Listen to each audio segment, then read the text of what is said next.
You ever noticed how life has this strange rhythm where sometimes everything feels like a green light? The door's open, the timing works, you're in flow, and it feels like the world is giving you permission to move forward. And then there are times it's nothing but red lights. You're stuck, waiting, frustrated. But what if those red lights weren't really stop signs? What if they were just green lights in disguise, giving you time to prepare for something better ahead?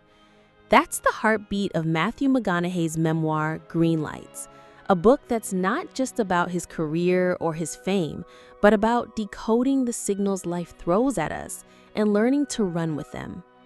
Matthew McConaughey is more than an actor with an easy drawl and a golden grin. He's a storyteller, a philosopher in cowboy boots.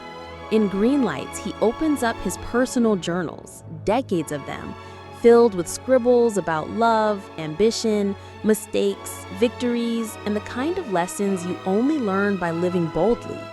He wrote this book after taking 52 days alone in the desert, sifting through his own story, looking for the patterns, the truths, and the green lights that shaped his life. It's not a Hollywood tell-all.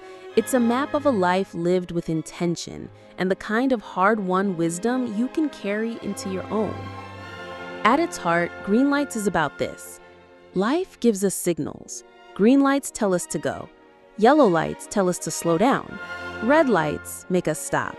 But every red eventually turns green if you have the patience to wait, the courage to trust, and the awareness to see it when it changes. One of the first big lessons McConaughey shares is that sometimes you have to be brave enough to say no, even when it's scary. Early in his career, he became famous for romantic comedies. They paid well, they made him popular, and they were safe. But after a while, he felt boxed in. The offers kept coming, but he knew if he wanted more meaningful roles, he'd have to turn them down, even if that meant risking his career. For almost 2 years, he stopped working. No new scripts, no income, just waiting. Those were red light days. But eventually, the phone rang with the kind of roles he had been waiting for, and his career shifted.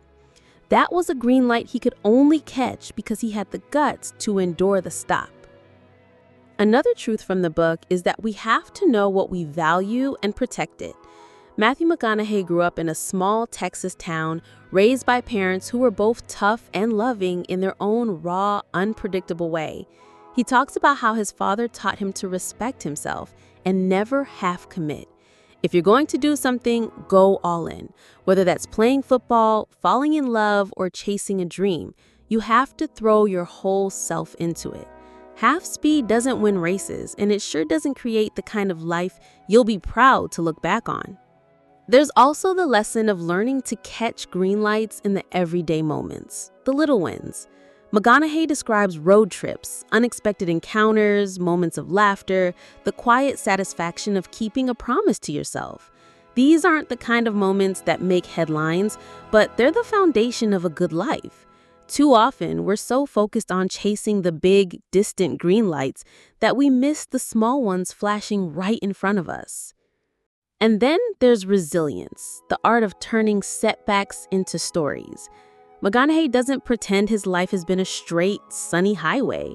He shares mistakes, humiliations, heartbreaks, but he frames them as detours, not dead ends. Like the time he traveled through Africa and took on a local wrestling champion, a decision that could have gone very wrong.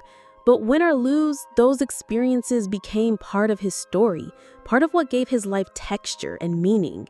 The red lights, the hard pauses, often become the best parts of the plot when you zoom out.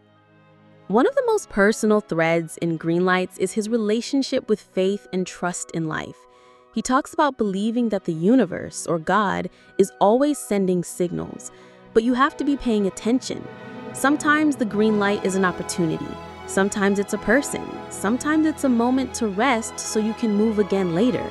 He doesn't sugarcoat it. Trust isn't easy. It's a muscle you have to work. It's what kept him steady when Hollywood stopped calling, and what gave him the nerve to leap into new roles when it finally did. McConaughey also reflects on the importance of being present. He He says life is less about chasing balance and more about catching the right momentum when it comes. It's like surfing. You don't control the waves. You just learn to read them, to know when to paddle hard, when to let go, and when to ride all the way in. And if you wipe out, and you will, you paddle back out and wait for the next one. The idea of green lights isn't about pretending everything is good. It's about recognizing that even the no's, the losses, and the heartbreaks are just a part of a larger pattern.